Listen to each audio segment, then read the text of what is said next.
아내 핸드폰에서 발견한 의심스러운 메시지들. 현주 씨, 내일도 새벽 5시에 부탁드려요. 오늘 정말 수고 많으셨습니다. 다음 주부터 시간 조정도 가능할 것 같아요. 결혼 15년 만에 처음 보는 아내의 수상한 행동들이 시작되었습니다.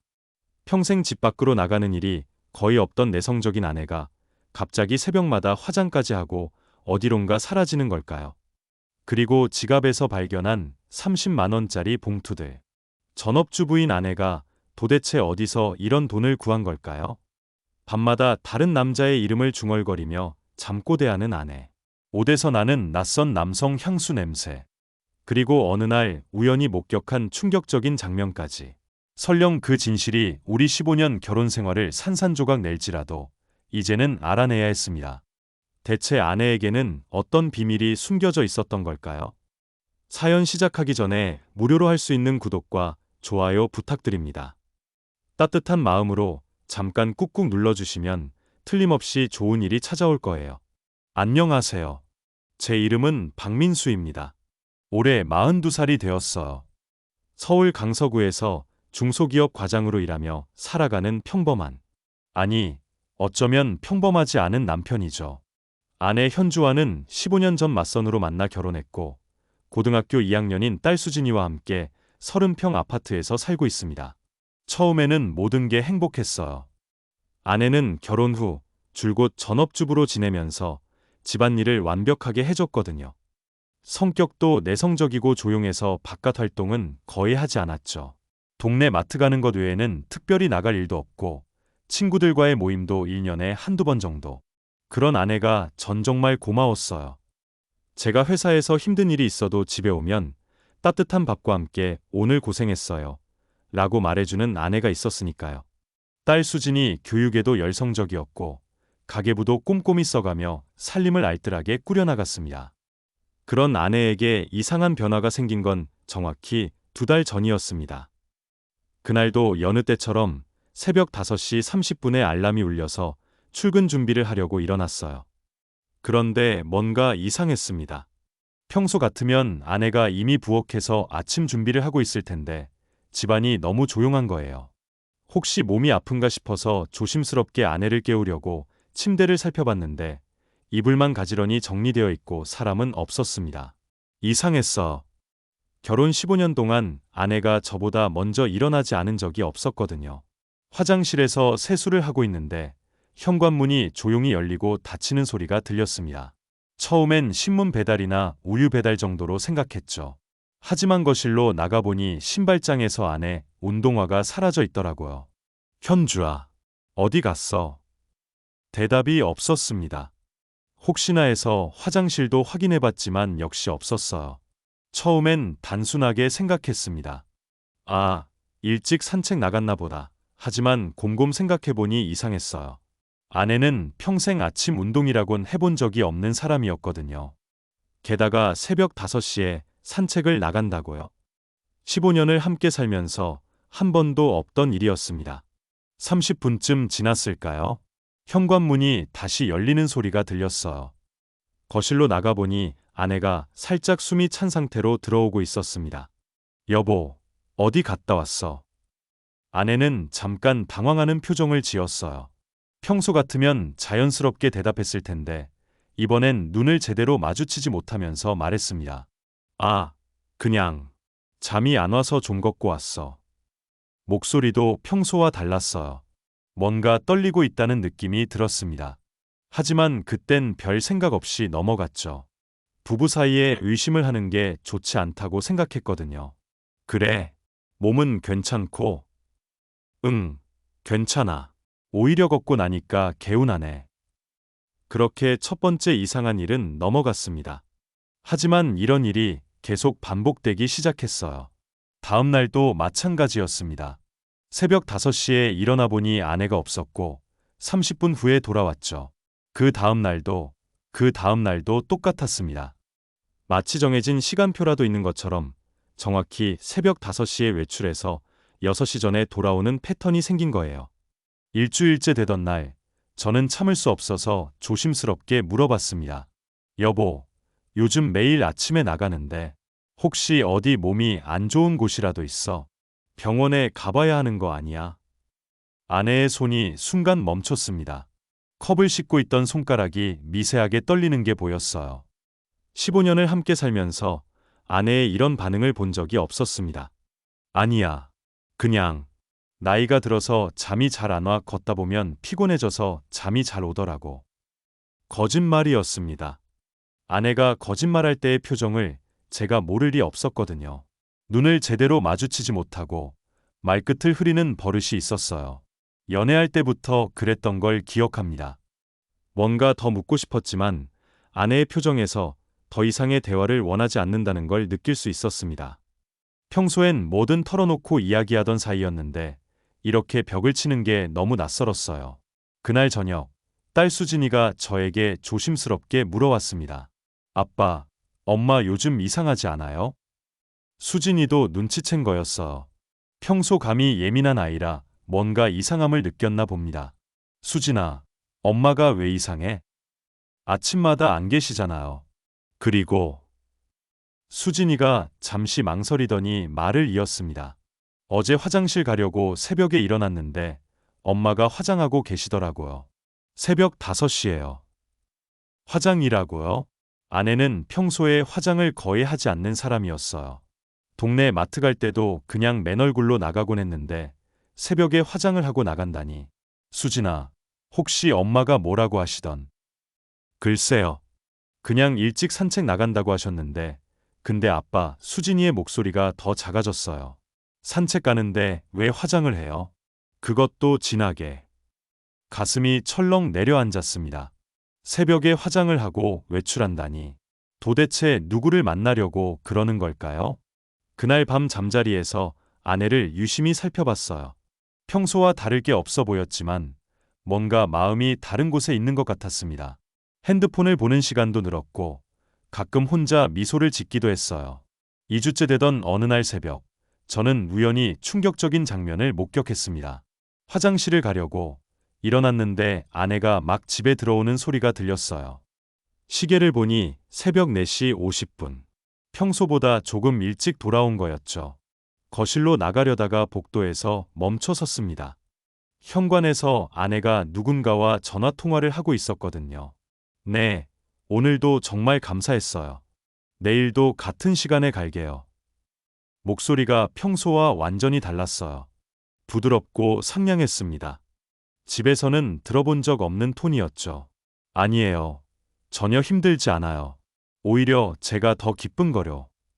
제 심장이 쿵쿵 뛰기 시작했습니다. 누구와 통화하는 걸까요? 그리고 뭐가 힘들지 않다는 걸까요? 그럼 내일 봐요. 조심히 들어가세요.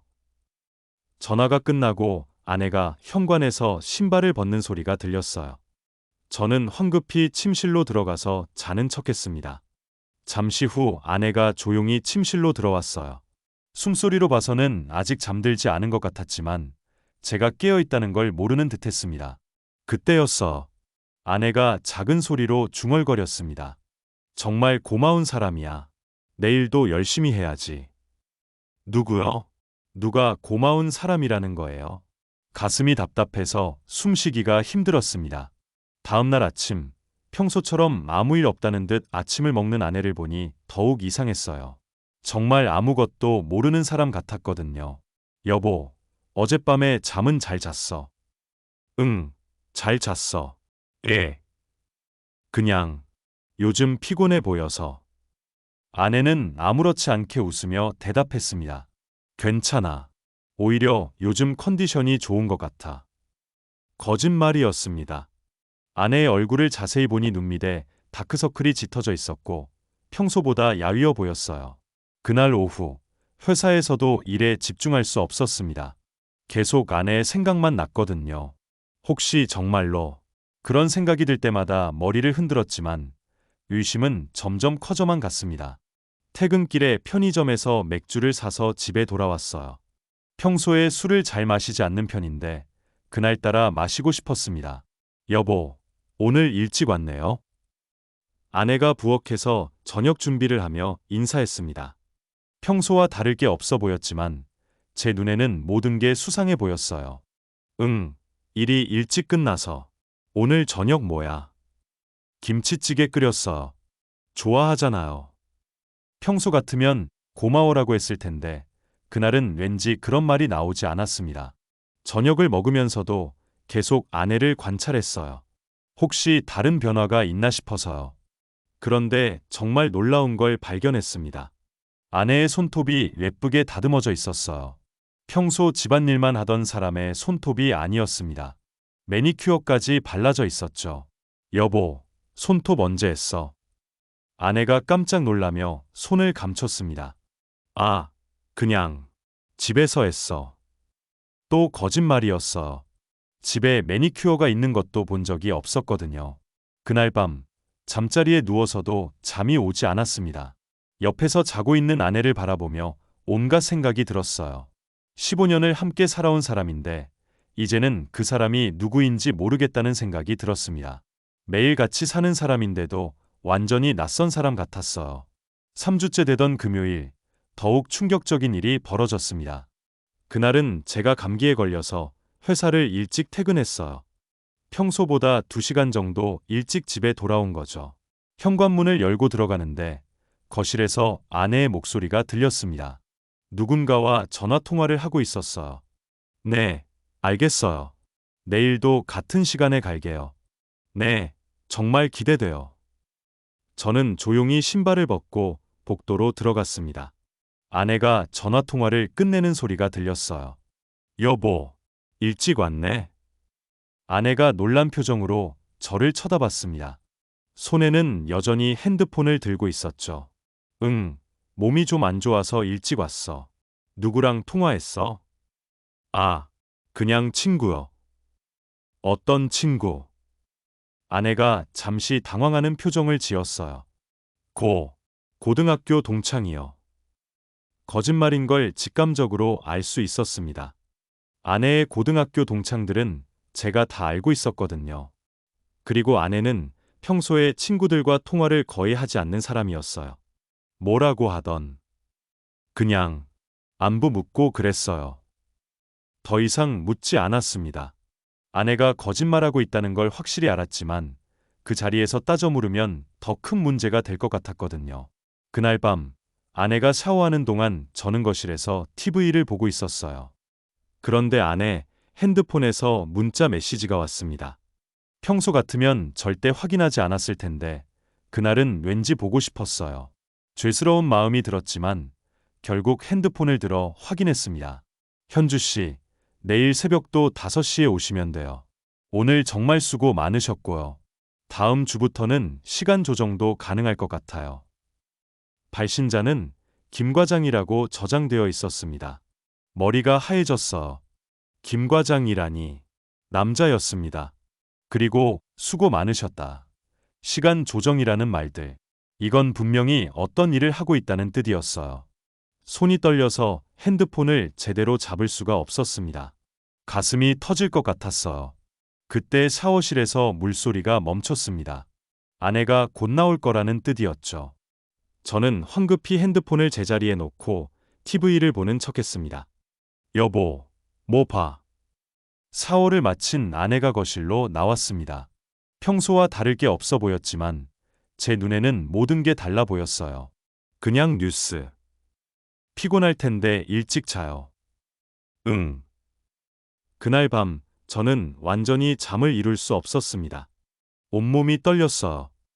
아내가 15년 동안 저를 속여왔다는 사실이 믿어지지 않았습니다. 새벽 5시가 되자 아내는 어김없이 일어나서 외출 준비를 했습니다. 평소보다 더 조용히, 더 조심스럽게 움직이는 것 같았어요. 저는 눈을 감고 자는 척했지만 귀는 아내의 모든 움직임을 쫓고 있었습니다. 화장대에서 뭔가를 바르는 소리, 옷장에서 옷을 꺼내는 소리, 가방을 챙기는 소리. 평소 같으면 들리지 않았을 작은 소리들이 그날따라 모두 들렸어요. 현관문이 조용히 닫히는 소리를 들으며 저는 깊은 한숨을 내쉬었습니다. 15년 동안 믿어왔던 아내. 그 사람이 지금 어디로 가고 있는 걸까요? 그리고 거기서 누구를 만나고 있는 걸까요? 더 이상 이렇게 의심 속에서 살 수는 없었습니다. 오늘은 반드시 진실을 확인해야겠다고 결심했어요. 창밖으로 아내의 뒷모습이 골목 모퉁이로 사라지는 걸 보며 저는 가슴 한편에 자리 잡은 불안감을 애써 누르려 했지만 쉽지 않았어요. 결혼 15년 동안 처음으로 느끼는 이상한 두려움이었습니다. 아내를 잃을지도 모른다는, 아니 어쩌면 이미 잃었을지도 모른다는 그런 막연한 공포감이었어요. 하지만 이제는 정말 알아야 할 때가 온 것 같았습니다. 진실이 무엇이든 더 이상 도망칠 수는 없었으니까요. 김 과장이라는 남자로부터 온 그 문자 메시지를 본 이후 저는 완전히 다른 사람이 되어버렸습니다. 회사에서도 집중할 수 없었고 밤에는 잠을 이룰 수 없었어요. 15년 동안 한 번도 의심해 본 적 없던 아내를 이제는 의심의 눈초리로 바라보게 되었습니다. 하지만 정말 충격적인 건 그 다음이었어요. 아내의 새벽 외출이 시작된 지 한 달째 되던 토요일 아침이었습니다. 저는 밤새 뒤척이다가 간신히 잠이 들었는데 식탁 위에 놓인 하얀 봉투를 보고 완전히 정신이 번쩍 들었어요. 아내가 부엌에서 미역국을 끓이며 아무렇지 않게 말했습니다. 여보, 거기 용돈 넣어뒀어요. 이번 달은 좀 넉넉하게 드릴게요. 평소처럼 10만 원이나 15만 원 정도겠거니 생각하며 봉투를 열었는데 제 눈을 의심할 수밖에 없었습니다. 5만 원권이 8장, 40만 원이 들어있었어요. 손이 덜덜 떨렸습니다. 저희 집 한 달 용돈이 보통 20만 원인데 갑자기 40만 원이라니요. 게다가 아내는 전업주부라 별다른 수입이 없었는데 말이에요. 여보, 이게 뭐야? 40만 원이나 되는데? 아내는 등을 돌린 채 미역국을 젓고 있었어요. 어깨가 미세하게 굳어지는 게 보였지만 목소리는 의외로 담담했습니다. 왜 그래요? 그동안 너무 조금 줬나 싶어서 좀 많이 넣었어요. 제 월급이 세후 280만 원 정도인데 한 달 용돈으로 40만 원이라니 아무리 생각해도 말이 안 됐어요. 현주야, 이 돈이 어디서 난 거야? 그냥 있던 돈이에요. 아내가 제 말을 잘라버렸어요. 그리고는 미역국을 그릇에 담으며 화제를 돌리려 했죠. 어서 밥 먹어요. 식으면 안 맛있어요. 하지만 저는 도저히 그냥 넘어갈 수가 없었습니다. 떨리는 목소리로 다시 물었어요. 여보, 혹시 어디서 돈을 빌린 건 아니지? 아니면 뭔가 일을 하고 있는 거야? 그 순간 아내의 얼굴이 순간 얼어붙었습니다. 국자를 든 손이 미세하게 떨리는 게 보였어요. 15년을 함께 살면서 아내의 이런 표정을 본 건 처음이었습니다. 민수 씨, 아내가 저를 똑바로 쳐다봤어요. 그 눈빛에는 서운함과 답답함, 그리고 뭔가 간절함 같은 게 섞여 있었죠. 저를 믿어주세요. 나쁜 돈 아니에요. 그럼 뭔데? 40만 원이 그냥 생기는 돈이야. 지금은 말할 수 없어요. 조금만 더 기다려주세요. 아내의 목소리가 떨리고 있었습니다. 울음을 참고 있는 것 같았어요. 그날 이후로도 매주 토요일마다 식탁 위에는 하얀 봉투가 놓여 있었습니다. 한 번은 30만 원, 한 번은 50만 원. 금액이 들쭉날쭉했지만 항상 큰 돈이었어요. 한 달이면 150만 원이 넘었습니다. 제 월급의 절반을 훌쩍 넘는 금액이었죠. 가슴이 답답해서 미칠 것 같았습니다. 아내가 도대체 어디서 이런 돈을 구하는 걸까요? 혹시 정말로 위험한 일에 연루된 건 아닐까요? 밤마다 온갖 상상을 했어요. 혹시 아내가 누군가와 그런 생각이 들 때마다 제 자신이 역겨웠습니다. 15년을 함께 살아온 아내를 어떻게 그렇게 의심할 수 있단 말인가요? 하지만 의심은 점점 확신으로 바뀌어 갔습니다. 딸 수진이도 이상함을 느꼈는지 어느 날 조심스럽게 물어왔습니다. 아빠, 엄마가 용돈 준다고 10만 원이나 주셨어요. 받아도 되는 거예요? 수진이의 손에 들린 돈을 보며 가슴이 철렁 내려앉았습니다. 저한테만 주는 게 아니라 수진이한테도 따로 용돈을 주고 계셨던 거예요. 수진아, 엄마가 어떻게 주시던 그냥 열심히 공부하라고 하시면서 주셨어. 근데 아빠, 엄마 요즘 정말 이상해요. 그래? 예. 어젯밤에 전화 받으시는데 목소리가 완전 달랐어요. 되게 상냥하고 집에서는 한 번도 안 쓰시는 목소리였다고.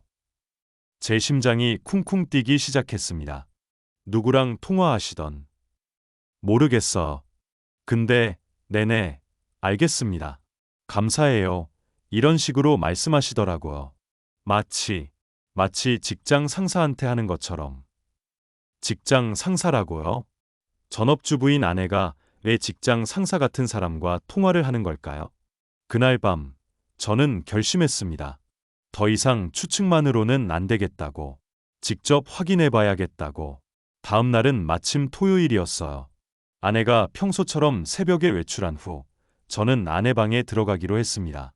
평소라면 절대 하지 않았을 일이지만, 불안감이 너무 커서 어쩔 수 없었어요. 손이 떨렸습니다. 이런 일을 하는 제 자신이 한심하게 느껴졌지만, 그래도 알아야겠다는 생각이 더 컸습니다. 조심스럽게 서랍을 열어봤어요. 평소에 아내가 중요한 것들을 보관하는 곳이었죠. 첫 번째 서랍에는 별다른 게 없었습니다. 두 번째 서랍을 열었을 때 숨이 멎는 줄 알았어요. 작은 노트북이 하나 있었는데 거기에 빼곡하게 뭔가가 적혀 있었습니다. 떨리는 손으로 노트를 펼쳐봤습니다. 7월 3일 새벽 5시-7시 30분 연장과 힘들지만 보람있음. 7월 4일 새벽 5시-7시 김 과장님 칭찬해 주심. 기분 좋음. 7월 5일 새벽 5시-7시 오늘은 특히 힘들었음. 그래도 참아야지. 매일매일의 기록이었습니다. 그리고 그 옆에는 짧은 감상들이 적혀 있었어요. 가족들한테 들키면 안 돼. 특히 민수한테는 절대. 이 일이 끝나면 모든 걸 털어놓아야겠다. 김 과장님이 시간 조정해준다고 하시니까 다행이다. 오늘 새로운 분이 오셨는데 정말 친절하셨다. 심장이 쿵쾅쿵쾅 뛰었습니다.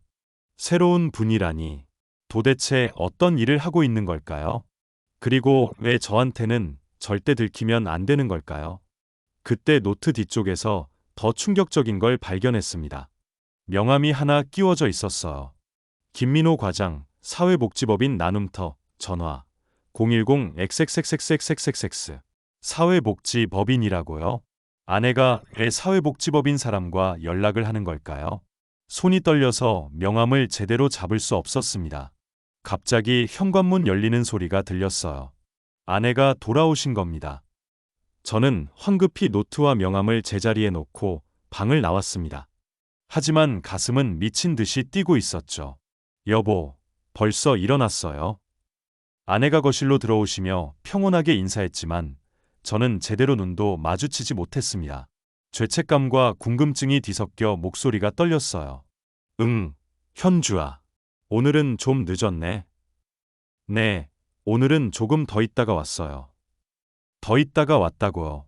도대체 어디서 뭘 하신 걸까요? 그날 저는 하루 종일 일에 집중할 수 없었습니다. 계속 그 명함 생각만 났거든요. 사회복지법인 나눔터, 김민호 과장. 점심시간에 혼자 카페에 앉아서 인터넷 검색을 해봤어요. 사회복지법인 나눔터라고 검색했더니 정말 나왔습니다. 독거노인 무료급식 서비스 새벽 5시부터 오전 8시까지 운영, 자원봉사자 상시 모집. 새벽 5시부터 8시까지. 아내의 외출 시간과 정확히 일치했습니다. 혹시 아내가 거기서 자원봉사를 하고 있는 건 아닐까요? 하지만 그렇다면 왜 저에게 말하지 않는 걸까요? 그리고 그 많은 돈은 어디서 나오는 걸까요? 더욱 이상한 건 자원봉사라면 돈을 받는 게 아니라 오히려 내야 하는 거 아닌가요? 머릿속이 복잡했어요. 궁금증은 더 커졌지만 한편으로는 안도감도 들었습니다. 적어도 제가 생각했던 그런 나쁜 일은 아닌 것 같았거든요. 하지만 여전히 의문은 남아 있었습니다. 그 돈은 정말 어디서 나오는 걸까요? 그날 저녁, 집에 돌아오니 아내가 평소와 조금 다른 모습이었습니다. 화장을 더 진하게 하고 있었어요. 그리고 평소 입던 집안 옷이 아닌 외출용 블라우스를 입고 있었죠. 여보, 어디 가? 네, 잠깐 나갔다 올게요. 어디? 아내가 잠깐 망설이더니 대답했습니다. 동네 모임이 있어서요. 또 거짓말이었습니다. 아내가 동네 모임에 참여하는 걸 한 번도 본 적이 없었거든요. 무슨 모임? 그냥 부녀회 모임이요. 부녀회 모임이라고요? 우리 아파트에 부녀회가 있는지도 몰랐는데요. 아내가 나간 후 저는 수진이를 불러서 물어봤습니다. 수진아, 엄마가 부녀회 모임 간다고 했는데 그런 모임 있는 거 알고 있어? 무슨 부녀회요? 엄마가 그런 거 참여하시는 거 한 번도 본 적 없는데요.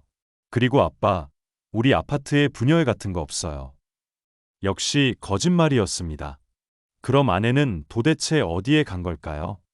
그날 밤 11시가 넘어서야 아내가 돌아왔습니다. 얼굴이 약간 붉어져 있었고 평소보다 기분이 좋아 보였어요. 늦었네. 모임이 재미있었어? 네. 오랜만에 사람들 만나니까 좋더라고요.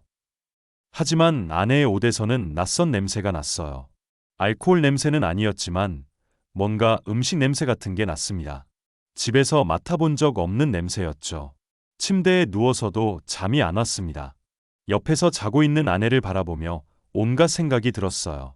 사회복지법인에서 자원봉사를 한다면 좋은 일이잖아요. 그런데 왜 저에게 숨기는 걸까요? 그리고 그 돈은 정말 어디서 나오는 걸까요? 며칠 뒤 더욱 결정적인 사건이 벌어졌습니다. 그날은 제가 회사에서 갑작스럽게 일이 취소되어서 평소보다 2시간 일찍 집에 돌아왔어요. 오후 4시쯤이었죠. 현관문을 열고 들어가는데 거실에서 아내의 목소리가 들렸습니다. 누군가와 전화통화를 하고 있었어요. 네, 김 과장님. 내일도 5시에 갈게요. 네, 정말 기대돼요. 목소리가 평소와 완전히 달랐어요. 부드럽고 상냥했습니다. 마치 연인과 통화하는 것 같은 톤이었죠. 저는 조용히 신발을 벗고 복도로 들어갔습니다. 아니에요. 전혀 힘들지 않아요. 오히려 제가 더 보람을 느끼고 있어요. 보람을 느낀다고요? 도대체 무슨 일을 하고 있는 걸까요? 네, 다른 분들도 모두 친절하세요. 특히 박 선생님은 정말 좋으신 분이더라고요. 다른 분들이라니, 박 선생님이라니, 점점 더 궁금해졌습니다. 그럼 내일 봬요. 안녕히 계세요. 전화가 끝나고 아내가 한숨을 내쉬는 소리가 들렸어요. 그리고 혼자 중얼거렸습니다. 내일도 힘내자. 가족들을 위해서. 가족들을 위해서라고요? 무슨 의미인지 알 수 없었지만 뭔가 숭고한 일을 하고 있는 것 같다는 느낌이 들었어요. 여보, 일찍 왔네요. 아내가 놀란 표정으로 저를 쳐다봤습니다. 손에는 여전히 핸드폰을 들고 있었죠. 일이 일찍 끝나서. 누구랑 통화했어? 아, 친구요. 어떤 친구? 아내가 잠깐 당황하는 표정을 지었어요. 대학교 동기요. 또 거짓말이었습니다. 아내의 대학교 동기들도 제가 다 알고 있었거든요. 더 이상 묻지 않았습니다. 아내가 계속 거짓말하고 있다는 걸 확실히 알았지만 그 자리에서 따져 묻기에는 제 마음의 준비가 되어 있지 않았어요. 그날 밤 아내가 샤워하는 동안 또다시 죄책감을 느끼면서도 아내 핸드폰을 확인했습니다. 김 과장이라는 사람에게서 온 문자들이 여러 개 있었어요. 현주 씨, 오늘도 수고 많으셨어요. 덕분에 어르신들이 정말 좋아하셨어요. 내일은 박할머니 생신이에요. 케이크 준비해뒀으니까 걱정 마세요. 다음 주부터는 오후 시간도 가능하시다고 하셨는데 정말 감사해요. 어르신들이라고요? 박할머니 생신이라고요? 이제 확실해졌습니다. 아내가 정말로 어르신들을 위한 봉사를 하고 있는 거였어요. 하지만 여전히 의문은 남아 있었습니다. 봉사활동을 하는데 그렇게 많은 돈이 생기는 걸까요? 그리고 왜 저에게는 비밀로 하는 걸까요? 마지막 문자를 보는 순간 저는 완전히 충격을 받았습니다. 현주 씨, 이번 달 급여 명세서 첨부했어요. 야간 근무비까지 포함해서 월 200만 원 나왔네요. 정말 수고 많으셨어요. 급여라고요? 200만 원이라고요? 아내가 봉사활동이 아니라 실제로 일을 하고 있었던 거예요. 그것도 돈을 받고 하는 일을. 머리가 하얘졌습니다. 아내가 15년 동안 전업주부로 지내다가 갑자기 일을 시작했다는 게 믿어지지 않았어요. 그것도 새벽에 하는 일을. 샤워실에서 물소리가 멈췄습니다. 아내가 곧 나올 거라는 뜻이었죠. 저는 황급히 핸드폰을 제자리에 놓고 TV를 보는 척했습니다. 여보, 뭐 봐요? 샤워를 마친 아내가 거실로 나왔습니다. 평소와 다를 게 없어 보였지만 제 눈에는 모든 게 달라 보였어요. 그냥 뉴스. 피곤할 텐데 일찍 자요. 응. 그날 밤 저는 완전히 잠을 이룰 수 없었습니다. 온몸이 떨렸어요. 아내가 일을 하고 있다는 사실, 그것도 월 200만 원을 받는 일을 하고 있다는 사실이 믿어지지 않았습니다. 왜 저에게 말하지 않았을까요?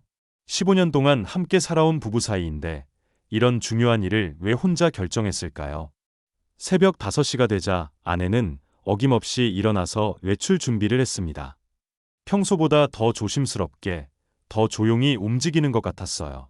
저는 눈을 감고 자는 척했지만 마음속으로는 결심하고 있었습니다. 오늘은 반드시 아내를 따라가서 직접 확인해 보겠다고.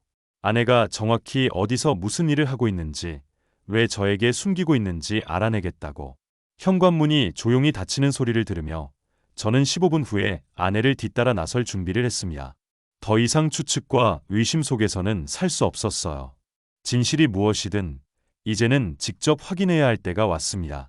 가슴이 쿵쿵 뛰었지만 더 이상 물러설 수 없었어요. 15년 결혼 생활의 진실을 알아내기 위해서라도 말이에요. 그날은 제 인생에서 가장 중요한 날이 될 줄 몰랐습니다. 새벽 5시 15분, 아내가 조용히 집을 나선 지 15분 후에 저도 몰래 뒤를 따라 나섰어요. 가슴이 터질 것 같았습니다. 15년 결혼 생활에서 이런 일을 할 줄은 꿈에도 생각하지 못했거든요. 하지만 더 이상 의심과 추측 속에서는 살 수 없었어요. 아내가 정확히 어디서 무슨 일을 하고 있는지, 왜 저에게 숨기고 있는지 반드시 알아내야 했습니다. 골목 끝에서 아내의 모습이 보였어요. 검은색 바람막이 점퍼를 입고 작은 가방을 맨 채 버스 정류장으로 향하고 있었죠. 저는 충분한 거리를 두고 뒤따라갔습니다. 심장이 쿵쿵 뛰었어요. 이제 곧 모든 진실을 알게 될 거라는 생각에 온몸이 떨렸습니다. 아내는 7번 버스를 탔습니다. 저도 급히 뒤따라 올라탔어요. 다행히 아내는 맨 앞자리에 앉아서 저를 눈치채지 못한 것 같았습니다. 버스가 시내 중심가로 향하고 있었어요.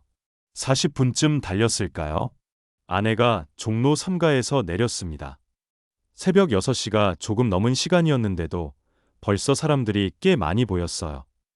아내는 큰 길에서 좁은 골목길로 들어갔습니다. 저는 더욱 조심스럽게 뒤따라갔어요. 혹시 들킬까 봐 멀찍이 거리를 두고 걸었습니다. 그런데 놀라운 광경을 목격했어요.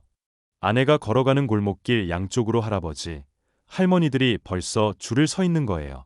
모두 70대, 80대로 보이는 어르신들이었는데 낡은 옷차림에 작은 그릇들을 들고 계셨습니다. 아내는 그 어르신들 사이를 지나가며 반갑게 인사를 드렸어요. 할머니, 오늘은 일찍 오셨네요. 할아버지, 어제 말씀하신 약은 챙겨 드셨어요. 어르신들도 아내를 보자마자 얼굴이 환해지셨어요. 현주야, 우리 현주가 왔구나. 아이고, 고생이 많아. 이른 아침부터. 마치 친딸을 대하는 것 같은 표정들이었습니다. 아내가 사랑의 급식소라고 쓰인 간판이 있는 건물로 들어갔어요. 저는 숨을 죽이며 유리창 너머로 안을 들여다봤습니다. 그리고 그 순간 제가 본 것은 상상도 못했던 광경이었습니다. 아내가 앞치마를 두르고 다른 봉사자들과 함께 분주하게 움직이고 있었어요. 거대한 솥에서 뜨거운 국을 퍼내고 밥을 담고 반찬을 나누고 있었습니다.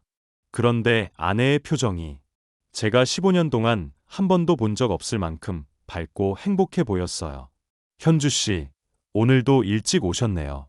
고생 많으세요. 40대 정도로 보이는 남자분이 아내에게 다가와서 말했습니다. 바로 그 김 과장이었어요. 아니에요, 김 과장님. 오히려 제가 더 보람을 느끼고 있어요. 아내가 환하게 웃으며 대답했습니다. 정말로 진심에서 우러나오는 웃음이었어요. 오전 6시 30분, 급식소 문이 열렸습니다. 그리고 저는 평생 잊을 수 없는 장면을 목격했어요. 밖에서 기다리고 계시던 어르신들이 하나둘씩 들어오기 시작했습니다. 모두 혼자 사시는 것 같은 할아버지, 할머니들이었어요. 아내는 그 어르신들 한 분 한 분에게 따뜻한 국과 밥을 담아드리면서 말을 걸었습니다. 할머니, 오늘은 입맛은 어떠세요? 오늘 미역국 정말 맛있게 끓였어요. 할아버지, 어제 말씀하신 허리는 좀 나아지셨어요? 그리고 어떤 할머니가 국을 흘리시자 아내는 전혀 귀찮아하지 않고 닦아드리면서 말했어요. 괜찮아요. 할머니, 제가 다시 떠다 드릴게요. 뜨거우니까 천천히 드세요. 그 순간 제 눈에서 눈물이 흘러내리기 시작했습니다. 아내가 이 일을 비밀로 했는지 알 것 같았어요. 왜 저에게 말하지 않았는지도요. 저는 15년 동안 아내를 몰랐구나 하는 생각이 들었습니다. 이렇게 따뜻하고 아름다운 마음을 가진 사람이었는데 저는 그걸 몰랐어요. 아니, 알려고 하지 않았을지도 모르죠. 1시간 정도 지났을까요? 급식이 끝나고 어르신들이 하나둘씩 나가시기 시작했어요. 그런데 한 할아버지가 아내에게 다가와서 말씀하셨습니다. 현주야, 고맙다. 너 같은 딸이 있어서 할아버지가 살맛난다. 아내가 그 할아버지의 손을 꼭 잡으며 대답했어요. 할아버지, 무슨 말씀을 그렇게 하세요? 제가 더 감사해요. 할아버지들 덕분에 제가 더 행복해요. 그리고 한 할머니는 아내를 꼭 안으시며 말씀하셨어요. 우리 현주가 없으면 할머니는 어떻게 살지? 정말 고마워, 딸아. 제 가슴이 뜨거워졌습니다. 아내가 이렇게 많은 분들에게 사랑받고 있었구나. 이렇게 소중한 일을 하고 있었구나. 어르신들이 모두 나가신 후 아내와 다른 봉사자들이 뒷정리를 시작했어요. 설거지를 하고 바닥을 닦고 다음 날을 위해 준비를 하는 모습이 정말 자연스러워 보였습니다. 그때 김 과장이라는 분이 아내에게 다가왔어요. 현주 씨, 정말 수고 많으셨어요. 덕분에 어르신들이 많이 좋아하세요. 아니에요. 저야말로 감사하죠.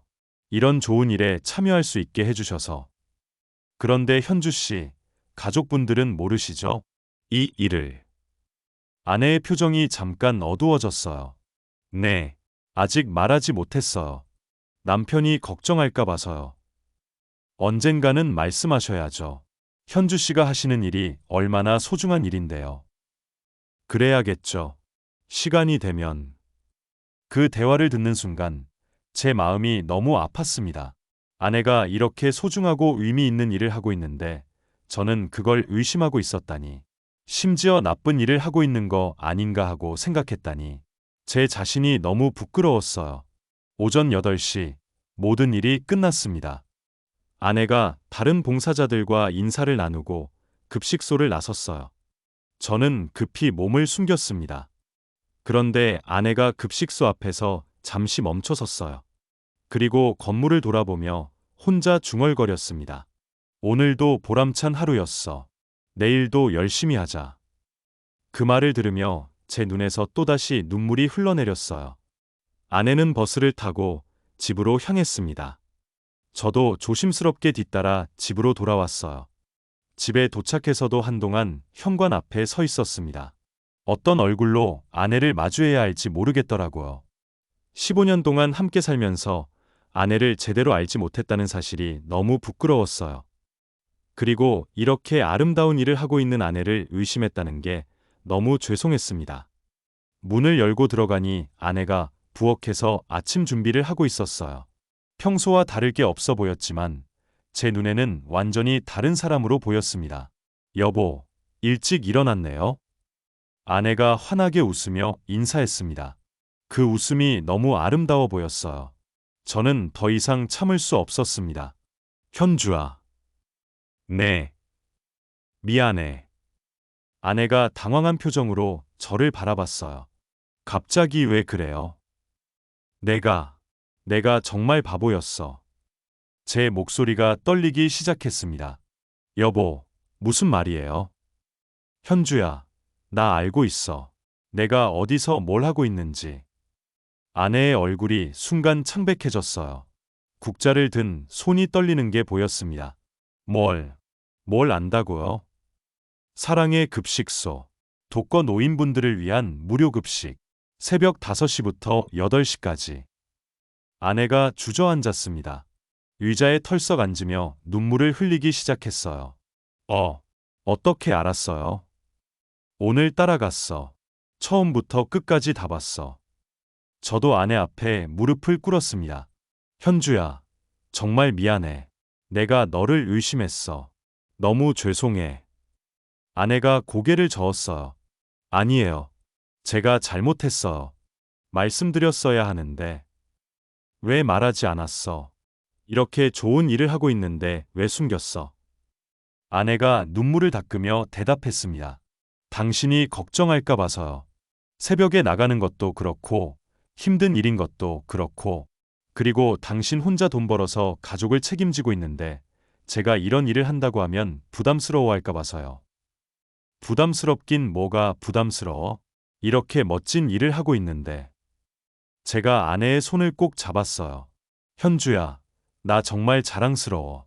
내 아내가 이렇게 훌륭한 사람인 줄 몰랐어. 여보.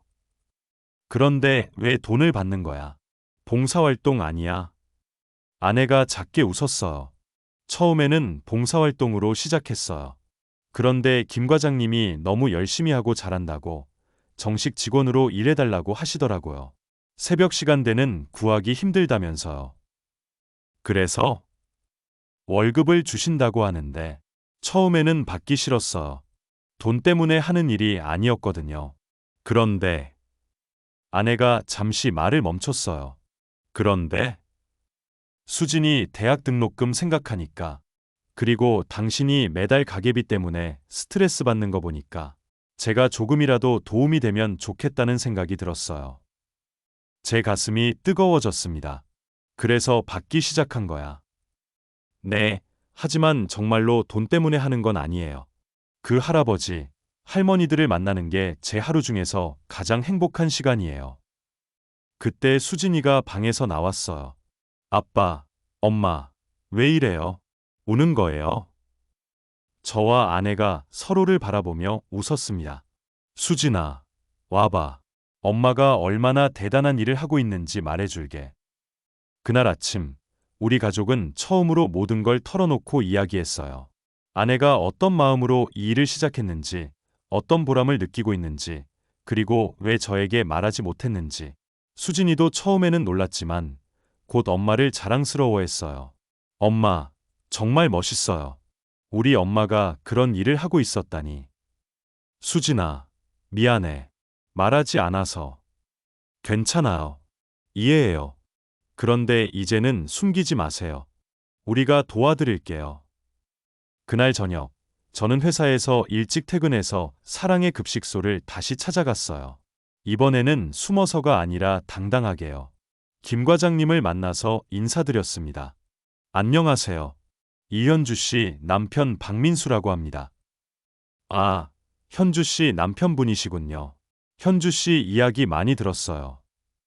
제 아내가 정말 수고 많다고 들었습니다. 감사해요. 아니에요. 오히려 저희가 감사하죠. 현주 씨 같은 분이 계셔서 어르신들이 얼마나 좋아하시는지 몰라요. 그리고 저는 그곳에서 정말 놀라운 이야기들을 들었어요. 아내가 얼마나 성실하게 일하고 있는지, 어르신들이 아내를 얼마나 좋아하시는지, 그리고 아내가 없으면 많은 어르신들이 얼마나 힘들어 하실지. 현주 씨는 정말 특별한 분이에요. 단순히 일만 하시는 게 아니라 어르신들 한 분 한 분을 진심으로 대하시거든요. 그래서 어르신들이 현주 씨를 친딸처럼 생각하세요. 집으로 돌아가는 길에 저는 아내에게 말했어요. 현주야, 미안해. 그리고 고마워. 갑자기 뭘? 15년 동안 이런 멋진 사람과 살면서 제대로 알지도 못했다는 게 미안하고 이렇게 훌륭한 아내를 둔 게 고마워. 아내가 제 팔짱을 끼며 말했어요. 당신도 충분히 멋진 남편이에요. 그리고 이제는 숨길 게 없으니까 더 좋아요. 일주일 후, 저는 특별한 결정을 했습니다. 토요일 아침, 아내와 함께 사랑의 급식소에 갔어요. 이번에는 봉사자로서요. 여보, 정말 괜찮아요? 힘들어. 괜찮아.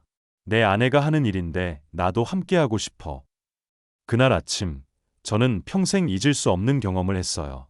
할아버지, 할머니들께 따뜻한 밥을 대접하면서 느끼는 그 보람. 그분들이 고맙다, 아들아라고 말씀해 주실 때의 그 기쁨. 왜 아내가 이 일에 빠져들었는지 알 것 같았어요. 수진이도 다음 주부터는 주말마다 함께 봉사하기로 했어요. 우리 가족이 함께 의미 있는 일을 할 수 있어서 좋아요. 그렇게 우리 가족은 새로운 시작을 하게 되었습니다. 이제 아내는 더 이상 새벽에 혼자 나가지 않아도 돼요. 주말에는 저와 수진이도 함께하고 평일에는 제가 아내를 차로 데려다주고 데려와.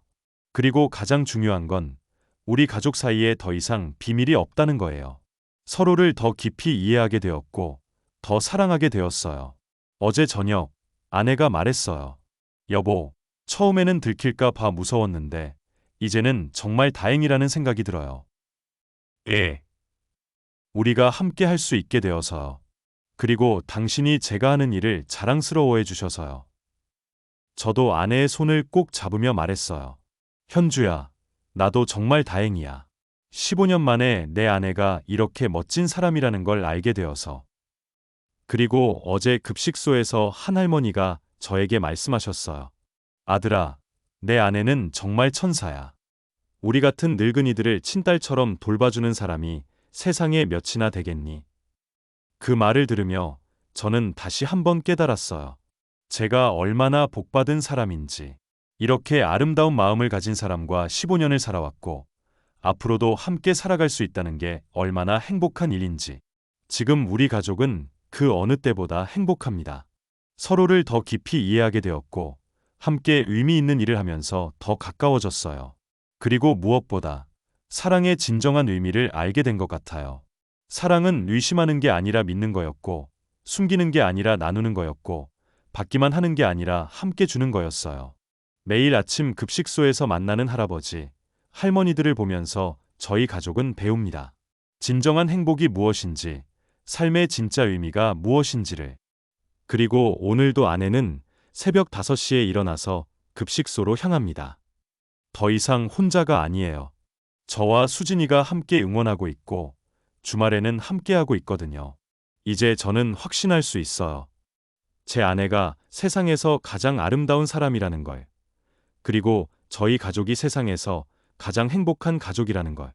15년 전에 만난 그 평범해 보였던 여자가 사실은 이렇게 특별한 사람이었다는 걸 이제야 알게 되었어요. 그리고 앞으로도 계속 새로운 모습들을 발견해 나갈 거예요. 서로를 더 깊이 사랑하면서 더 많은 사람들에게 사랑을 나누어 주면서요. 진짜 가족이란 이런 게 아닐까요? 서로의 비밀을 의심하는 게 아니라 서로의 꿈을 응원해 주는 것. 혼자 짊어지는 게 아니라 함께 나누어지는 것. 우리는 그런 가족이 되었습니다.